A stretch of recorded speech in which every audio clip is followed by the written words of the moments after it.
Prayer. Dear Lord, thank you for this day and for bringing all of us together at this moment to hear about financial planning for our seniors. We ask that you be present in this meeting, easing any stress, any worries, or any anxieties regarding planning for college. We also ask that you walk alongside our seniors and protect their minds and their bodies as they prepare to enter adulthood.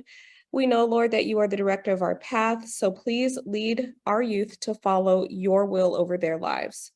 Please be with Dave during this presentation, Lord, allowing this meeting to be pleasing and fruitful to you. We thank you in advance for all of the blessings we have and those that are to come, and it's in the name of Jesus we pray. Amen. Now, everybody, this is Dave Cohen. He's going to be leading our College Planning America presentation regarding financial aid and financial planning. Amen. Thank you, Shonice. Can you just confirm that you can hear me and see my screen? I can hear you and I can see the screen. Okay, perfect. Perfect. Thanks very much. And what I'd like to do is just first introduce myself so that you know who you're dealing with here. I am a financial advisor with Sageview Advisory in Newport Beach. And when I first started my practice, I was working with clients in helping them do their financial planning. And the goal was to see if we could find any inefficiencies in families' financial planning, kind of like possible holes in the bucket. And then if we could close up those holes, it would make it more efficient for everybody. One of the places that I realized that there was a lot of planning needed was on the college planning side. So in addition to the financial planning, I started College Planning America, and you can go to our website at collegeplanningAmerica.com to kind of see more about what we've done over the years. And I've helped a lot of families in Orange County with both their college and financial planning. Tonight, we're going to focus on the college planning side of it, and specifically more financial aid, because this is the time when most families are doing their FAFSA form and applying for financial aid and applying to colleges and things like that. So firstly, I want to kind of get the record straight in that as parents, we would all love for our students to be going to the very best and the most elite colleges. So I'm a parent as well, and have kids who've been to college. They're a little older now. I'm a grandfather of two, and so have kind of seen through that process. And we all know that we would love to have our kids go to the best schools and the best places and do everything that is the best for them. But we also want to be realistic. And so I want this for your kids just as much as you do. So if there's an abundance of money in your family, then no big deal. And you can spend as much as you want. My goal is to help parents to actually save money on college, or to make wise choices, and for them to be able to have a good experience. So we want to look at also what can we do to protect the parents' futures and give our kids the best future that we can. We have four major responsibilities or challenges for parents. I'm going to go through a lot of explanation first before I get into the FAFSA form, so that people understand why we are looking for financial aid. The first one is to maintain our current lifestyle. The second one as parents is to stay on track for retirement. The one thing that we've got to remember is that we can borrow for college, but we cannot borrow for retirement. And if we don't look after our own retirement, then our kids are going to have to look after us.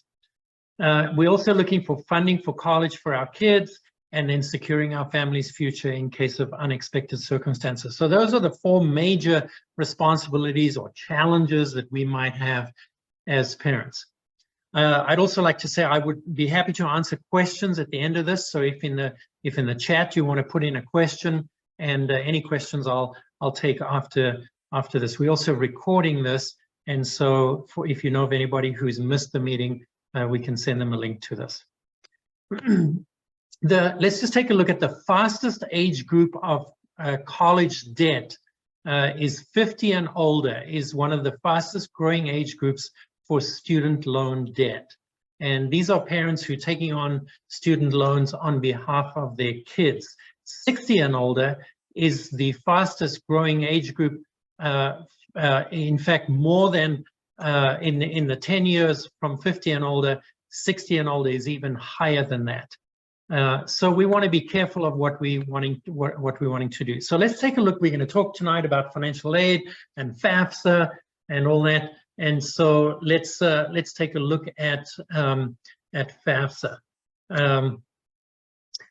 FAFSA stands for Free Application for Federal Student Aid. And if you find any website that has that is not free, then you're on the wrong website. There are some websites that actually charge people for the FAFSA, and it stands for Free Application for Federal Student Aid. And what it does is it determines your ability to qualify for need-based financial aid. There's different types of financial aid, 3 different types. There's merit-based financial aid. This is based on your student achievements, their GPA, SAT, essay skills, all that kind of stuff. And then there's need-based financial aid, which is based on the parents' financial numbers. And then negotiated financial aid, which is based on your process and your list at the end of the process when you actually deciding to choose schools after you've had offers. So one of the first questions is, let's look at why should I complete the FAFSA form? Most schools will require you to complete the FAFSA form in order to assess your potential for financial aid. Remember those 2, merit-based and need-based. The need-based is the FAFSA form. So a lot of, sometimes people say, well, I'm not going to get need-based financial aid. Should I complete the FAFSA form? And firstly, I would say we don't know what the future is going to be. And secondly, some schools, in order to give you merit-based financial aid, will ask you to complete the FAFSA form. So unless there's a major reason why you don't want to complete the FAFSA form, then I would suggest that most people go ahead and complete it.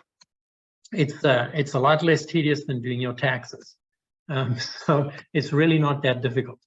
What does FAFSA give me? There's a reason for the FAFSA form, and what it does is, in the end, it analyzes all the information that you've put in, and then will give you a family EFC number. And an EFC is my expected family contribution, and I will explain how that comes about and what that actually means. This is not your financial aid number, the EFC number. And in fact, what happens is, the way that it's done is, the process is, once people complete the FAFSA form and they've clicked the submit button, there's the final page that comes up actually gives you a little number there that says this is your EFC, and most families even miss what their EFC number is because they're just so relieved to have completed the FAFSA form. The EFC number is the amount that you will need to write on your personal check before you can get any need-based financial aid. And so in reality, we want that EFC number to be as low as possible. So what is my EFC made up of? My EFC is made up of a number of different things. It's parent income, parent assets, student income, student assets, the ages of the parents, the number of people in household, and then very importantly, the type of assets and the type of school that you're going to go to.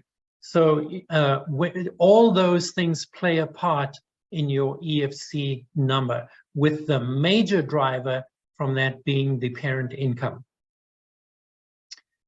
So in order to determine your need eligibility from the FAFSA form, we will look at the firstly cost of attendance. So as you're looking at the schools on your list, as you're looking at where you want your student to go to, we look at cost of attendance. So that includes everything: your tuition, room, board, books, living expenses, transportation, if they're coming home for Thanksgiving or for Christmas, and that all needs to be taken into account as the total cost of attendance for your student. Then, once you've completed the FAFSA form, your expected family contribution would come into play. And remember, there's those things that I spoke about that would influence your expected family contribution, and that equals your financial needs. So your cost of attendance minus your expected family contribution equals your financial need. And that is the maximum amount of aid that a family might receive as far as need-based eligibility goes. What do I need to prep for the FAFSA form? These are things that you're going to need in order to complete the FAFSA form, so you might as well get them together. Your tax return for last year, your estimated income for 2022, and the reason why they don't ask you for your estimated income for 2022, but the reason I bring it up here is if your situation might change, if there's maybe unemployment, or maybe you're going to get a large bonus somewhere, or you're going to get an increase for next year. It helps you estimate what the change might be for next year, for the second year. Because remember that each year you're going to have to complete the FAFSA form for need-based eligibility. And so whether your income might increase or decrease, or one of the spouses might stop work, if you know what that change might be, it would help you to estimate. And if there's an appeal that needs to be made, then it helps you to be able to look at that and plan for the future. Because we're really not just planning for the first year, we're planning for all 4 years, if they're going to take 4 years. Also, any balances of your assets, any bank accounts, stock accounts, trusts, 529, UTMA, UGMA accounts. There are no retirement accounts that are taken into account for the FAFSA, so that's pretty important. Sometimes people put their 401ks or their IRAs in there, and the FAFSA does not ask about your retirement accounts. It's really only about other assets, liquid assets. And then records of any income or assets in the student's name, if the student's had a job or been working part-time, or if they're going to have any income, maybe from inheritances or annuities or anything like that, any income or assets in the student's name. You have records of those. The latest mortgage statement for your house and any rental properties, because that could be taken into account depending on which school you are applying to, and I'll kind of cover that in a sec. Your social security numbers, dates of birth for both the parents and the student. Your driver's license for the student and the parents. This is for identification purposes. And then the list of schools that you've applied to.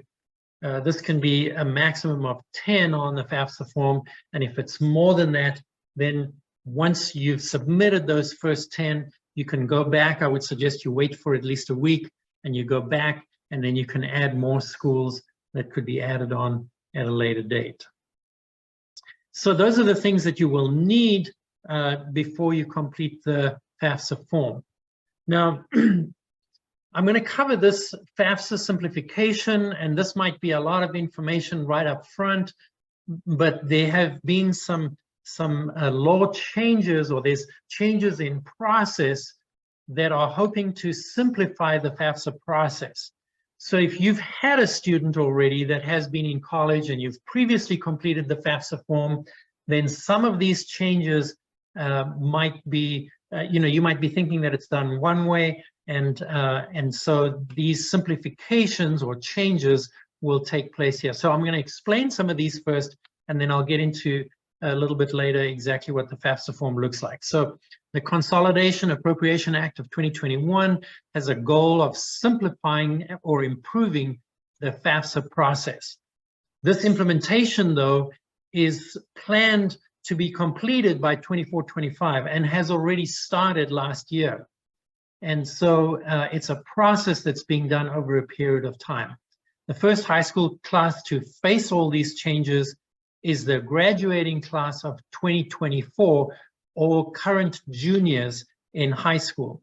So if you've got a senior in high school this year, most of the old rules will be applicable. If you've got a junior, then some of these changes will take place over a period of time. And this is just a quick reference to what those changes might be for some of the parents. And I'm going to kind of go into these in a little more detail, but this gives you a summary of what some of those changes are. And this is mainly information for parents who've already completed the FAFSA form previously and have a picture in their mind of what it might look like, but also for those parents who've got seniors this year to know if there's any changes in year 2, 3, or 4 that they might face.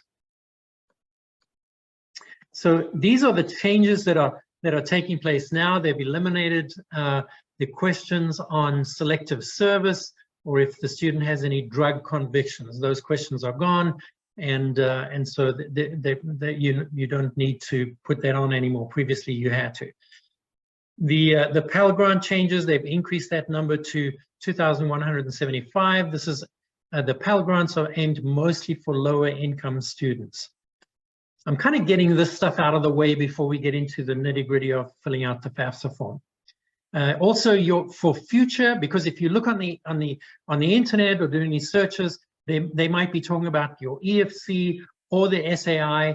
The expected family contribution is going to become in the future your student aid index, because they found that the EFC was a little confusing, and so they're going to change the name to the student aid index.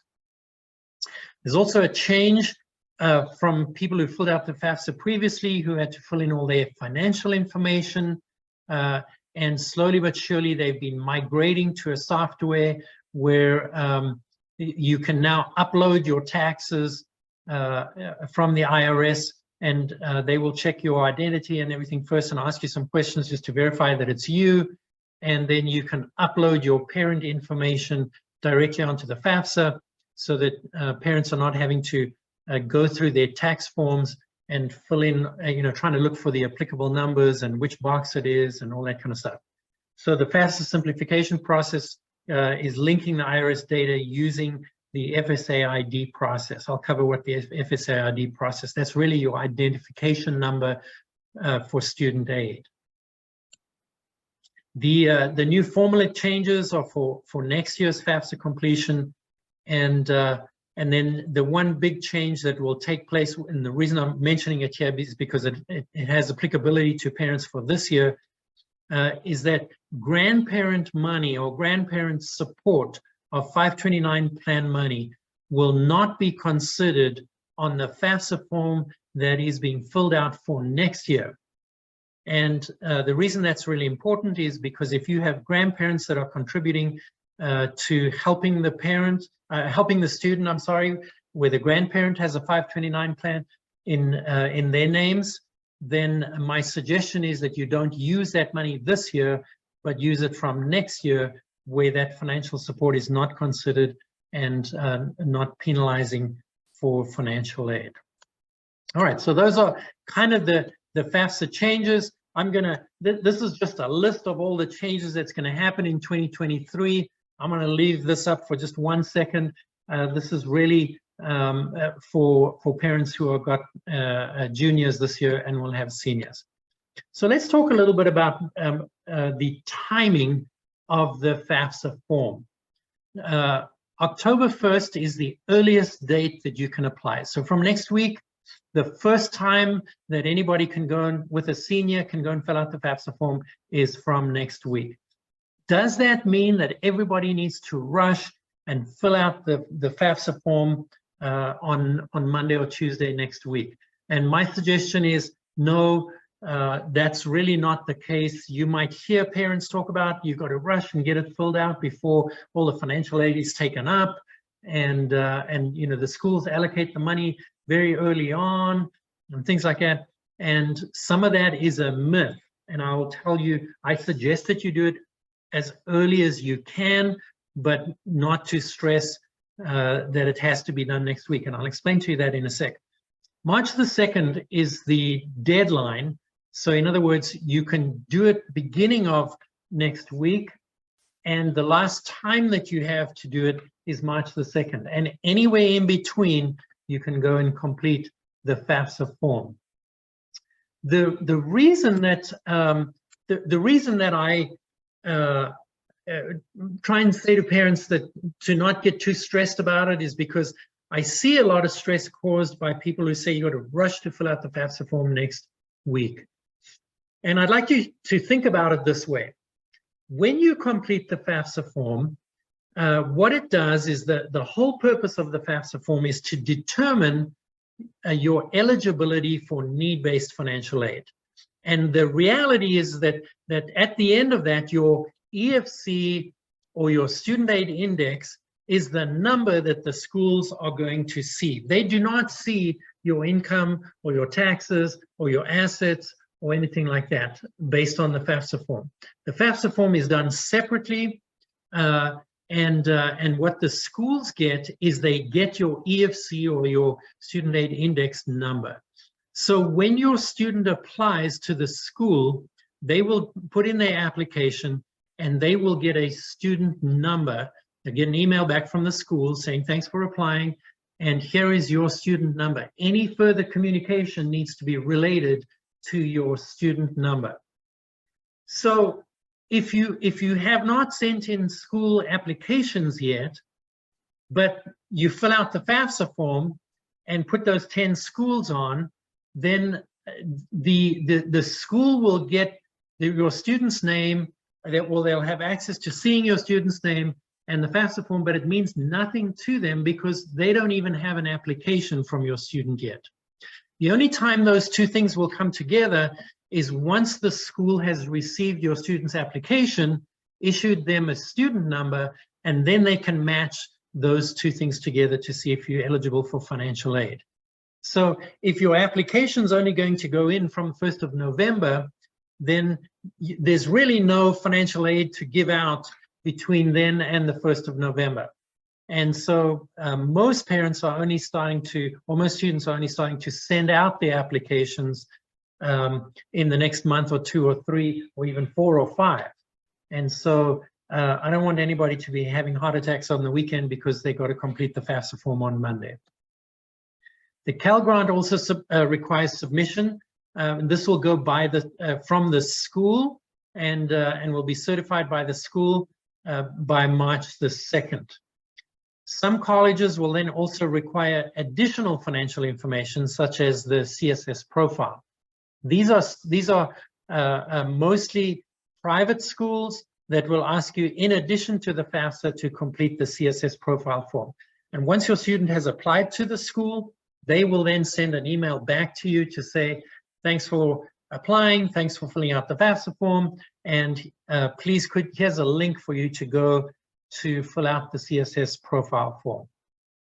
Now, most public schools will not require the CSS profile form. It's only some of the private schools.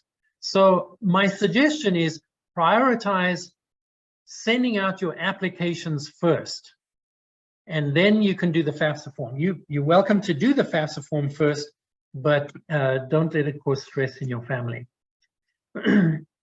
My suggestion is that before you complete the FAFSA form, there's what you want to do is get an accurate estimate of your EFC or your student aid index. And we will be giving an opportunity for parents at the end of this to contact us, and we can help you with that. There's a lot of, all the schools are required to have an online calculator now to help you with your EFC. The problem that I have with that is a lot of the schools are not asking the correct questions, and that might change. It's very difficult for them to, with the online calculators, to ask what type of assets you have and any questions that might otherwise influence your EFC. So in many cases, those numbers are not an accurate reflection because your family's situation is unique. But my suggestion is that before you complete the FAFSA form, that you get an accurate estimate of your EFC. And as I said, we can help with that. One of the things that will do is to start a conversation between you and your student of what college is going to cost and how much you're prepared to pay, and a discussion between you and your spouse as to how much of college are we going to fund. And so it will give you an idea of some of the costs, because in many cases, students are making their lists and sending in their applications without ever working out what that specific college might cost them. And so they're looking at colleges that they can get into, or maybe colleges that are a reach. You've probably heard of words called a reach or a stretch or a definite that I can get into. But in many cases, those are based on their academics or the ability to get into the school. My question is, who's helping the parents and identifying the schools that are a financial reach or or they have the financial ability to pay for that school? So it will also give you an estimate of your possible financial aid for that school and what that might cost you. So the other thing that it would do is would give you an ability to compare what your EFC is when you worked it out compared to when the FAFSA automatically gave you that EFC or SAI number.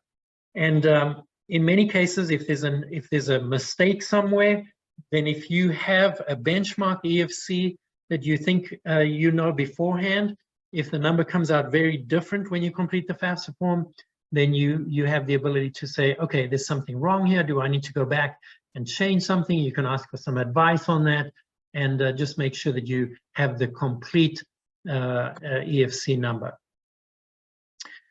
One of the questions that I'm going to just cover briefly now is, I get this a lot, is who qualifies to file as an independent instead of a dependent, as most students are.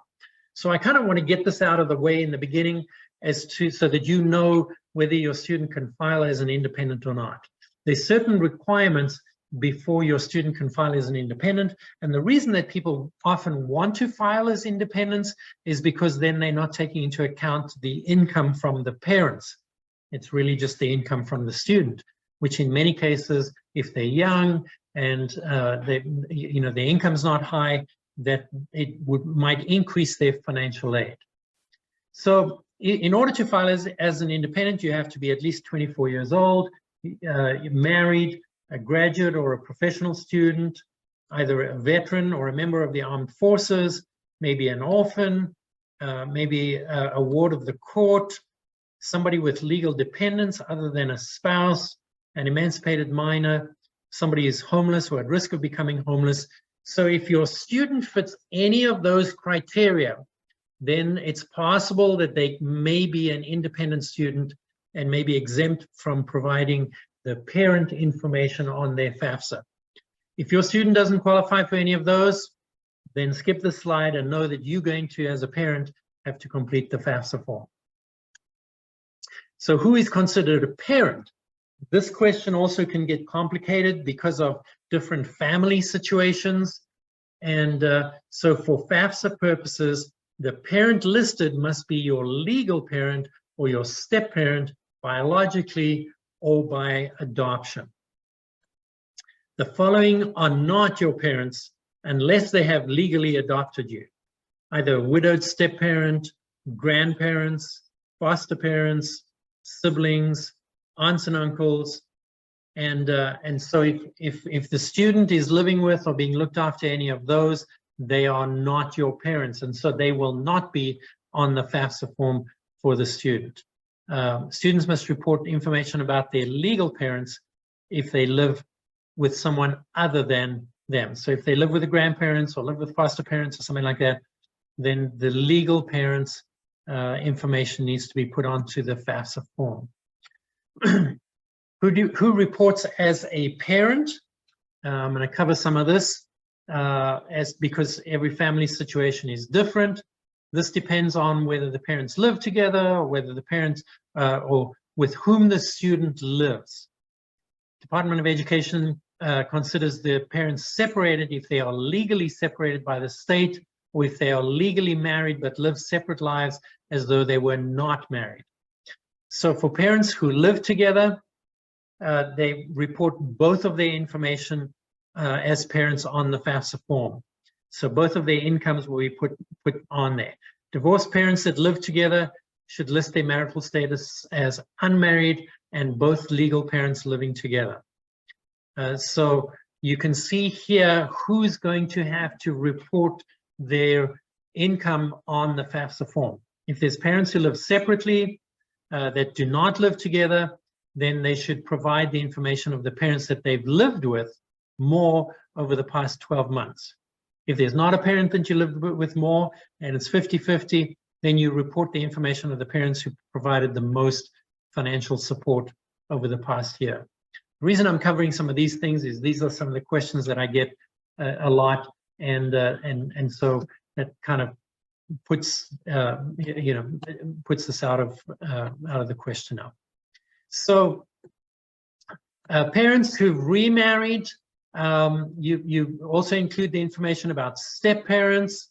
If there's undocumented parents, the FAFSA does not ask about your parents' citizen status, and their status does not affect the student's eligibility for financial aid because they don't even ask about it. However, there are a few pieces of advice to note for students with undocumented parents. If your parent doesn't have a social security number, then they suggest that you fill in all zeros on the social security number. Parents without a social security number will not be able to make an FSA ID to electronically sign the FAFSA form.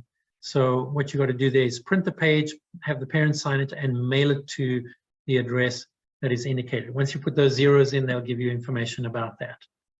If your parents live or file taxes in a foreign country and don't file US taxes, there will be a chance to indicate that once that they've filed their taxes there. Sometimes there's parents unwilling to provide information. Some students, the parents don't want to put the information on the FAFSA form. So if that's the case, when asked to provide your parents' information on the FAFSA, just say, the student should say, I'm unable to provide information about my parents. And they will then provide you with a list of special circumstances, and you can select the option of those special circumstances.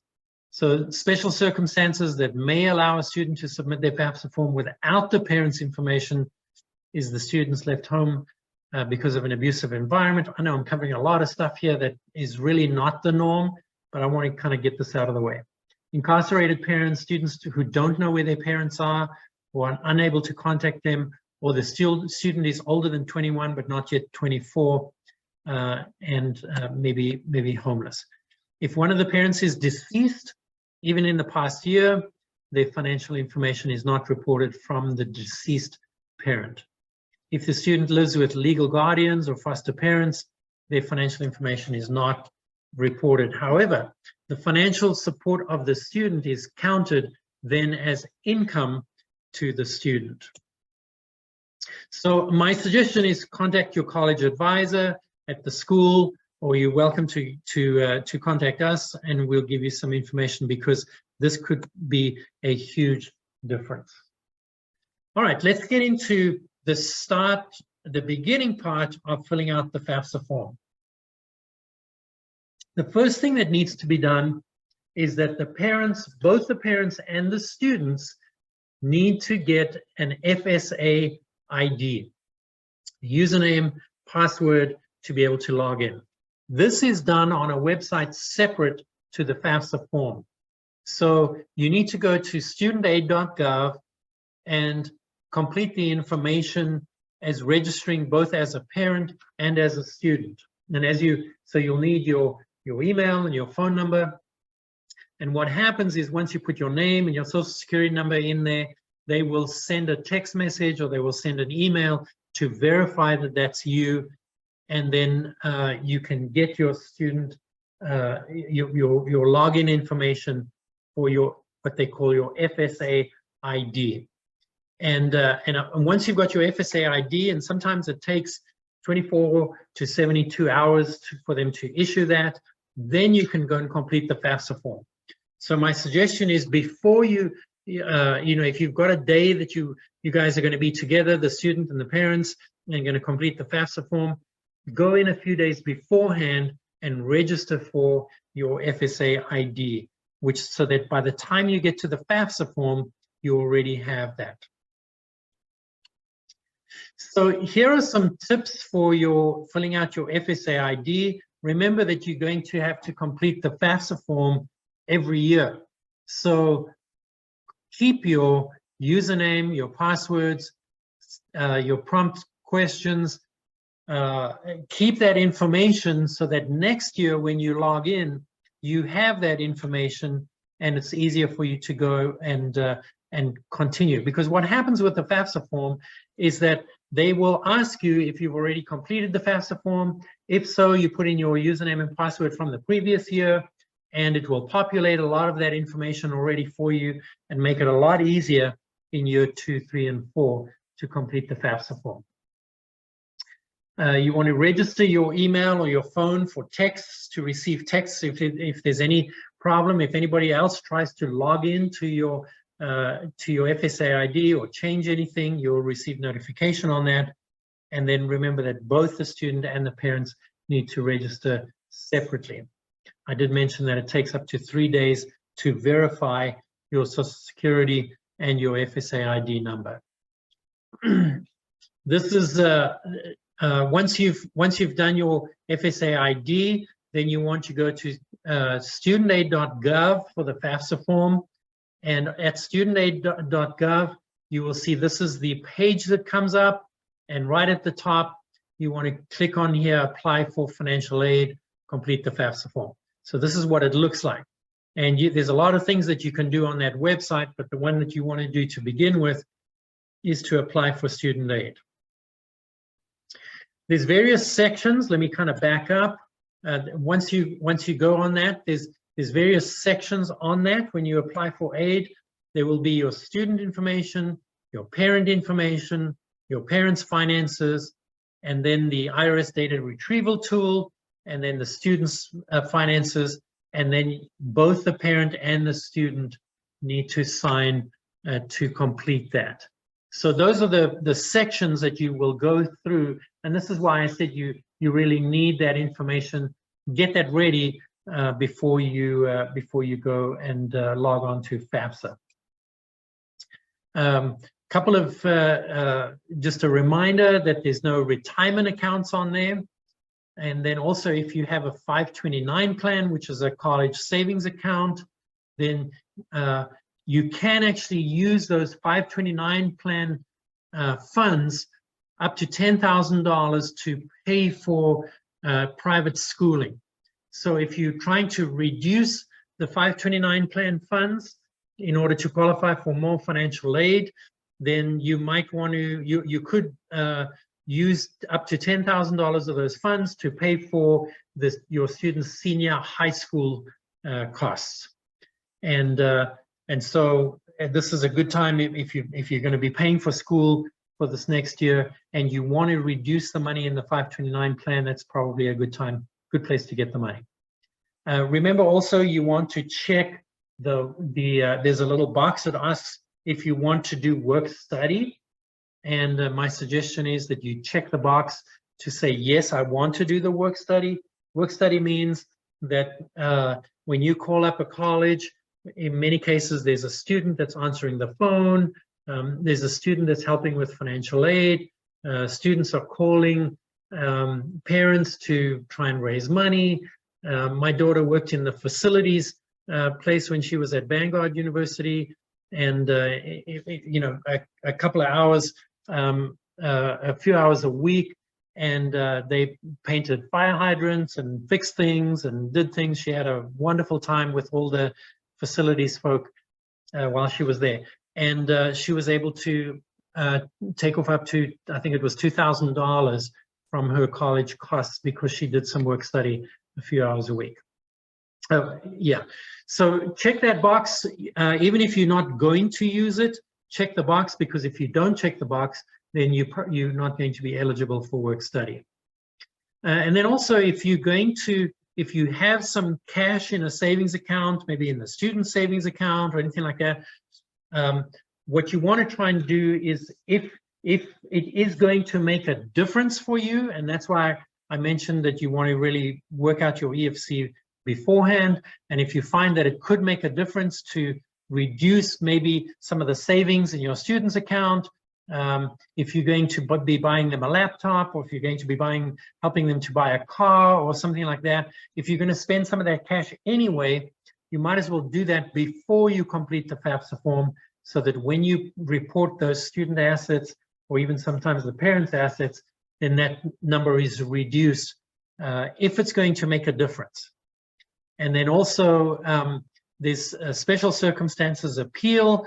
So in other words, if parents have lost their jobs, or this happened a lot during COVID, or if one of the parents have passed away, or there's special circumstances that come into your appeal, if you've inherited some money, then you have the ability to, after you've completed the FAFSA form, to be able to appeal some of that.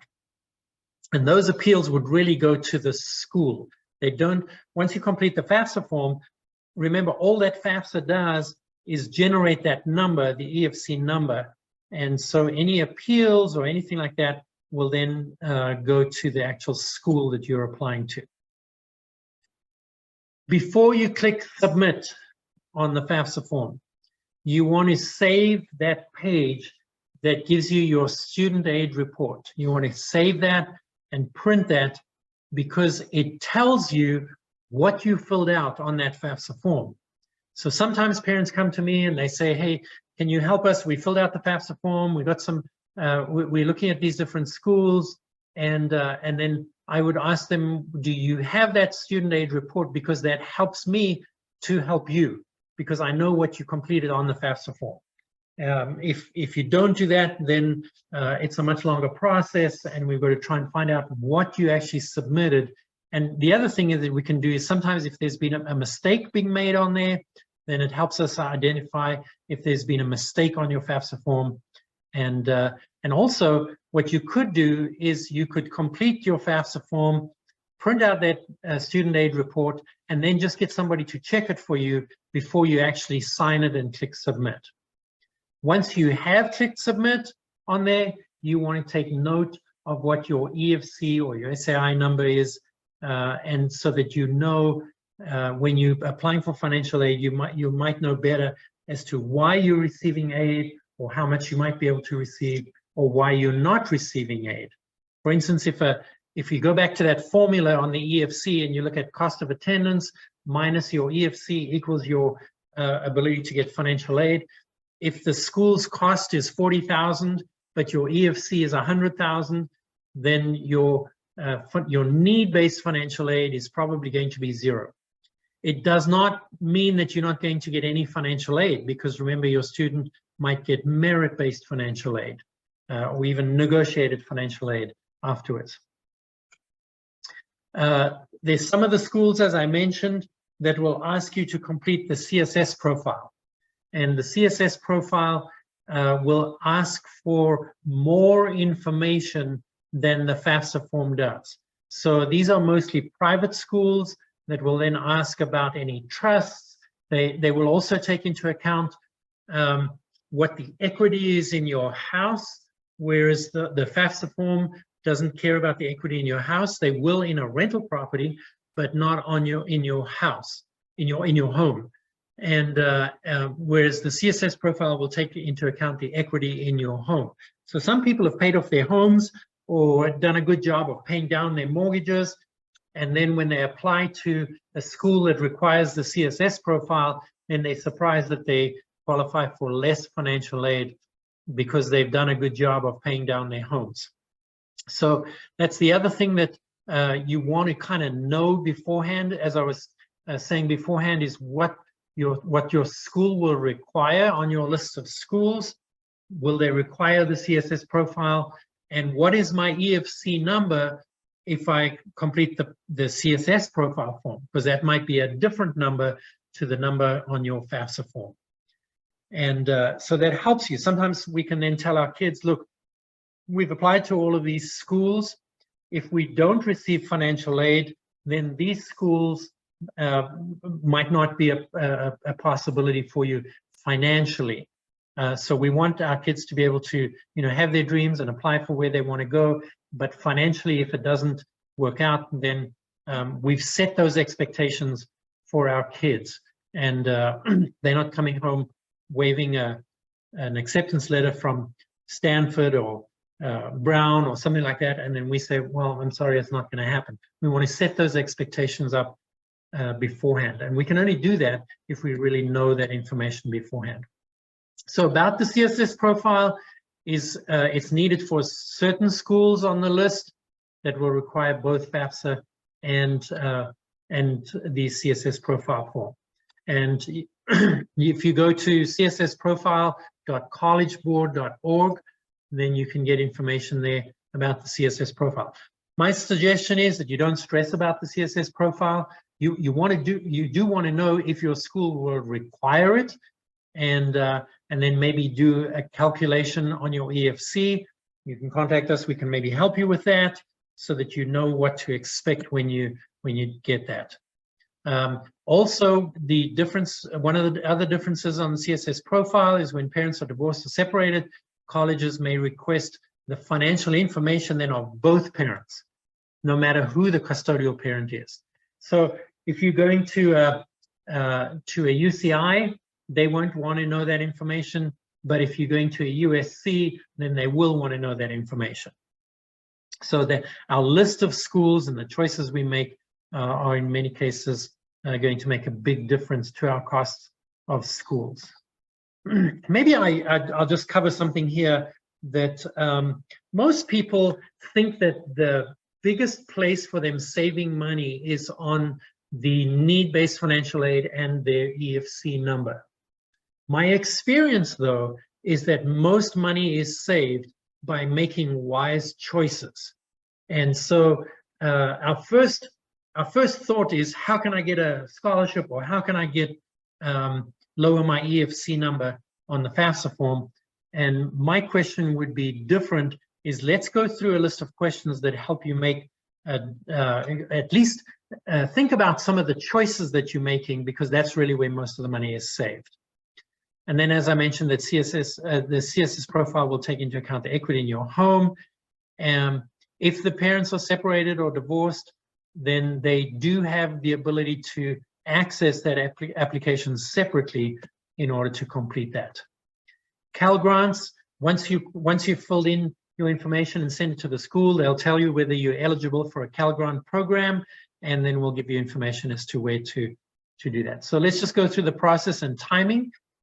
Remember, I mentioned that your applications are the most important thing for now to go out to the schools, and then the FAFSA form. Obviously, a lot of people can walk and chew gum at the same time, and they could do both, but don't get the urgency of the two mixed up. So you do your application, you fill out the FAFSA form, and then in some cases, with some of the private schools, you might receive an acceptance before the end of this year. Most of those will come in 2023. Maybe while I'm talking about the acceptance, a lot of people stress about making early decision. The problem with early decision is you've got to be really, really committed with early decision to know that you are going to go to that school before you know what your financial aid is going to be. And before you know what your financial aid is going to be, or the cost of the other schools are going to be. Once you've made that early decision, then it's really, really tough to back out of that and to make different choices. Once you've been accepted, the school will send you a letter to say thank you very much for applying, and we've looked through your application, and because of your GPA and because of everything else, we're going to give you some merit financial aid. And then next year is really when most of the need-based financial aid is going to come out. Remember, you have until March the 2nd or March the 3rd next year to complete your FAFSA form. So a lot of the schools will wait until after that deadline before they start sending out acceptance letters with the amount of your need-based financial aid. So most letters that come and say, we've given you a $5,000 scholarship, or we've given you a $10,000 scholarship, that's the merit-based financial aid, and you could receive some of those letters in this year of 2022. Most of the need-based financial aid will only come out next year. And that's when they will also give you your offer to say, here's what your cost is if you're going to come to our school. If you have done that process correctly, there are some schools that will negotiate. I'll tell you some schools that will not negotiate is a UCI with a UC San Diego, because all the UCs get their money from the same place, so they won't negotiate anything. Or if it's a Cal State Fullerton or some of the public schools, in many cases, because it's public money, they do not have much space for negotiation. But if you're applying to some private schools and it's a like-for-like school, so in other words, a USC or a Notre Dame or a Texas Christian or something like that, and you've got offers from all three of those, then you might have some leverage to be able to go and negotiate with the school if your process was done correctly in the beginning.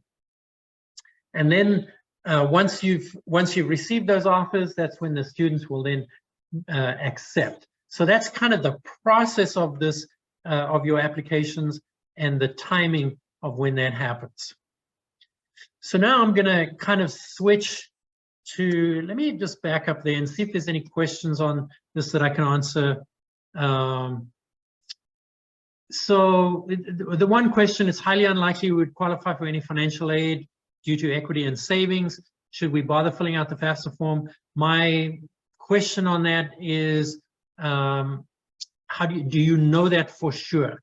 Most of the, it's possible, and in many cases here in Orange County, because in order to just live here, many families have to be making quite a lot of money that they might not qualify. But I would suggest that you get maybe an independent person to do that valuation first before you do not fill out the FAFSA form. Funds from inherited IRAs for the parents are not reported. It's also not reported for the student unless inherited IRAs in many cases will throw off income for the year, and then it will be, the question will be asked.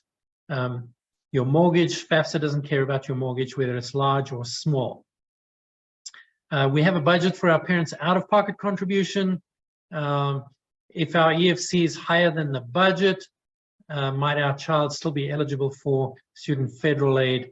I'm not sure. Remember that every person here is individual and unique, and your family is unique, and the person who is living next door to you with a student in the same class, with the same grades, doing the same subjects, going to the same school, might pay more or less than your student in going to that school, because each family's situation is unique.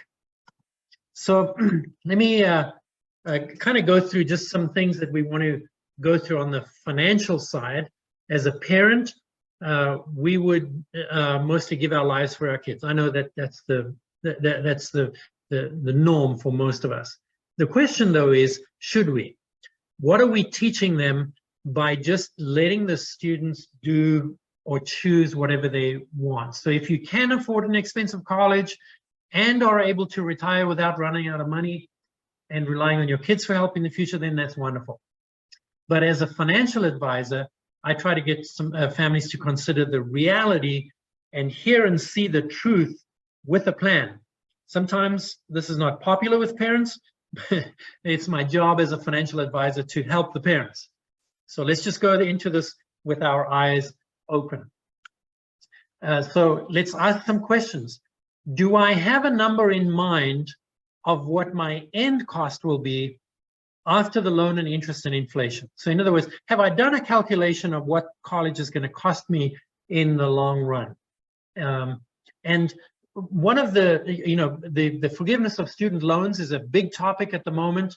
And one of the reasons for that is because it's the #1 regret of graduates once they come out of college. The #1 regret is that they took on so many student loans.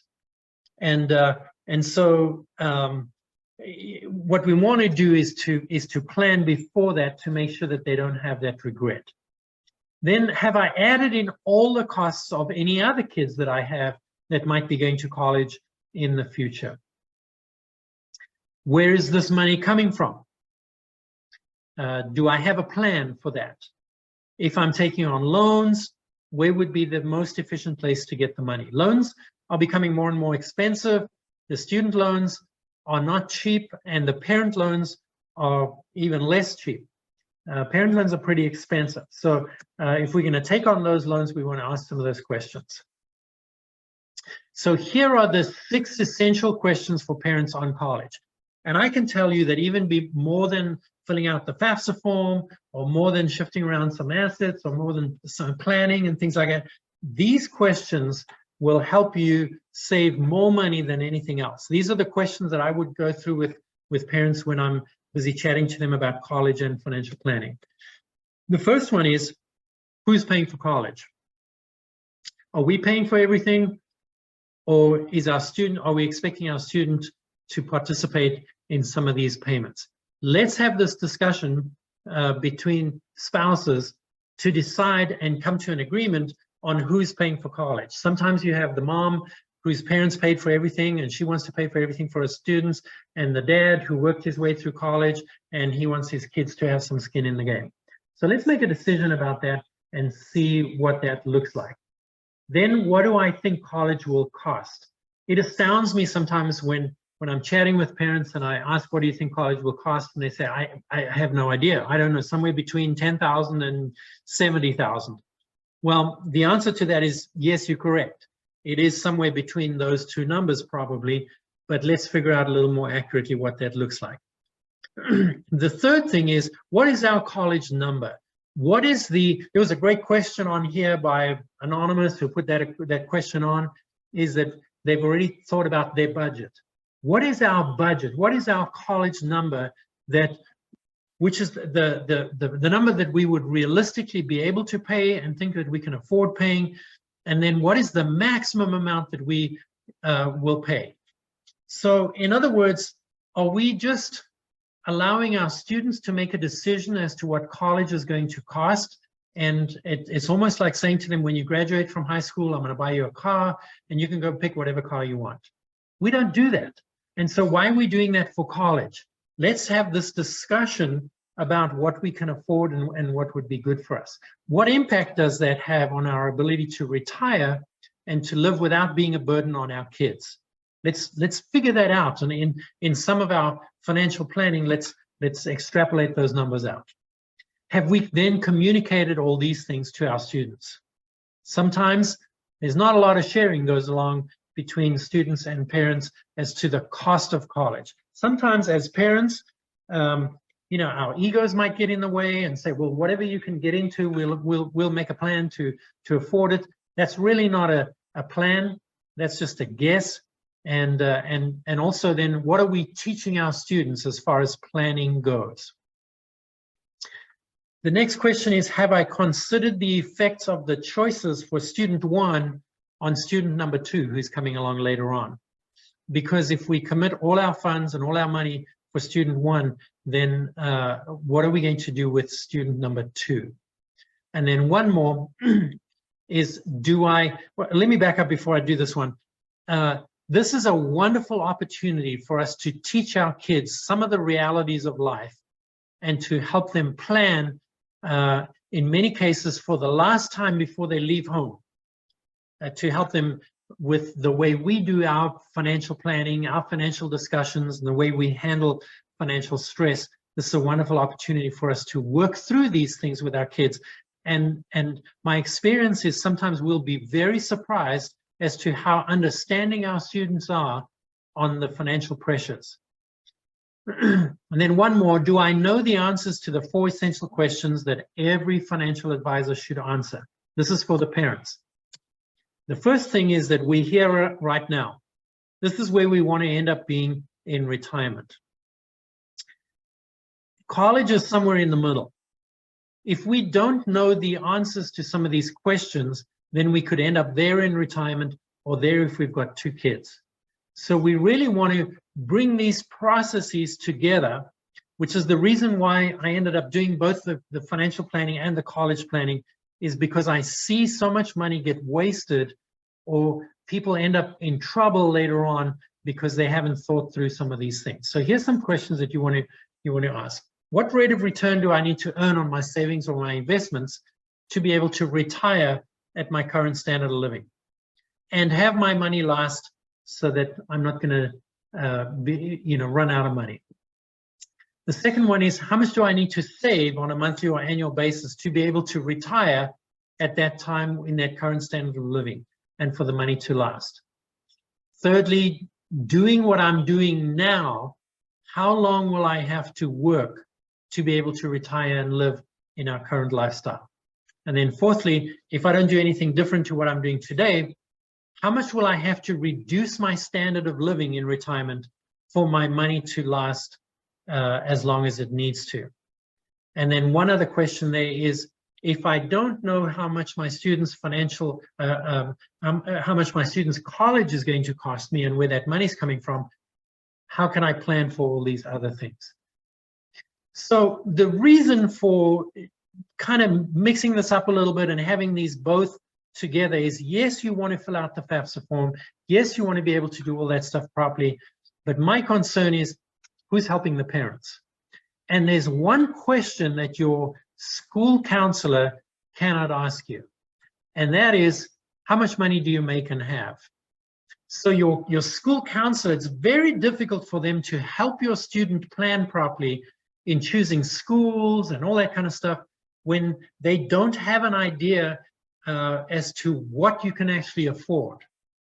So what you really want to do is do some planning beforehand so that when you go to your counselor or your student goes to your counselor, you can have a conference with them. You can say, we see these schools are on the list. Let's do some of the math as to what that might cost or what our financial aid might be.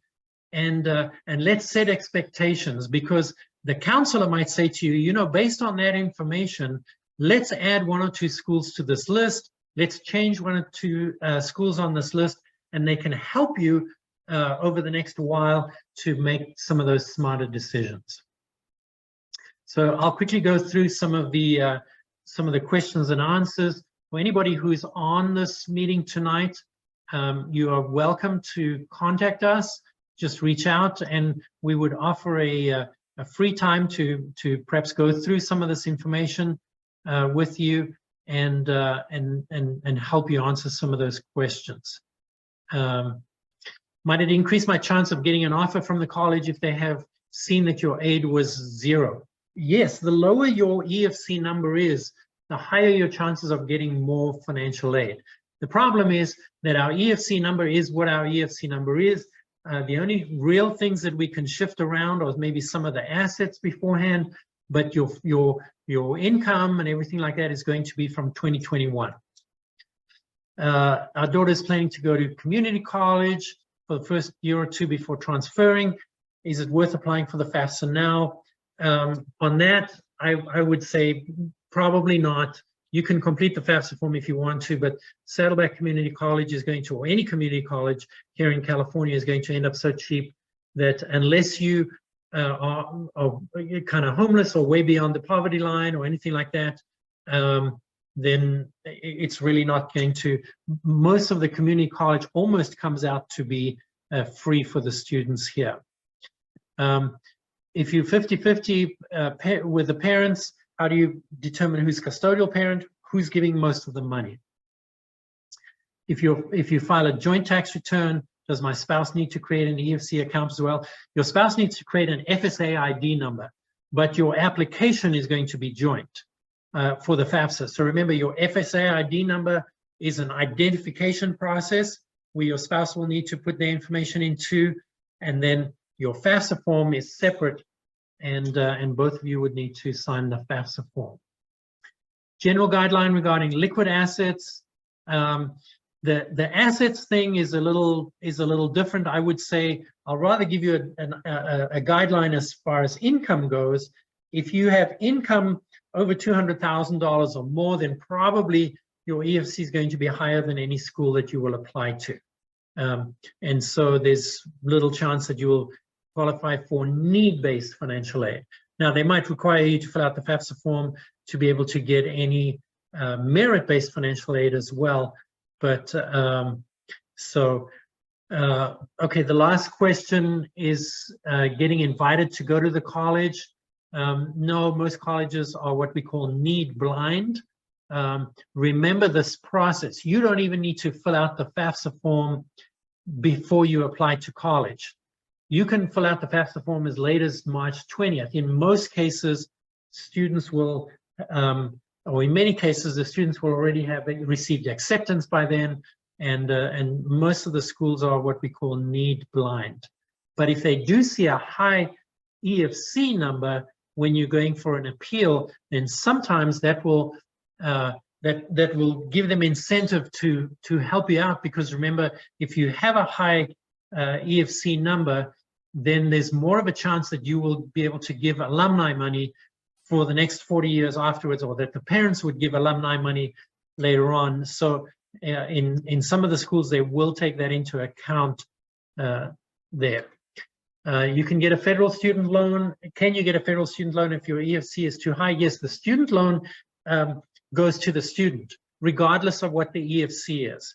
So remember also, there's a limit to what the government will lend your student, and that will start out probably at $5,500 for the first year, $6,000 for the second year, $65,000 for the third year, and $7,000 for the fourth year. Anything above that, the parents need to sign on. So your federal student loan for the student only is a loan that they sign for, they take responsibility for, and those are the loans that they take on. So if you make over $200,000, I'm not saying don't complete the FAFSA form, because remember, some schools will require you to do that to get merit-based aid.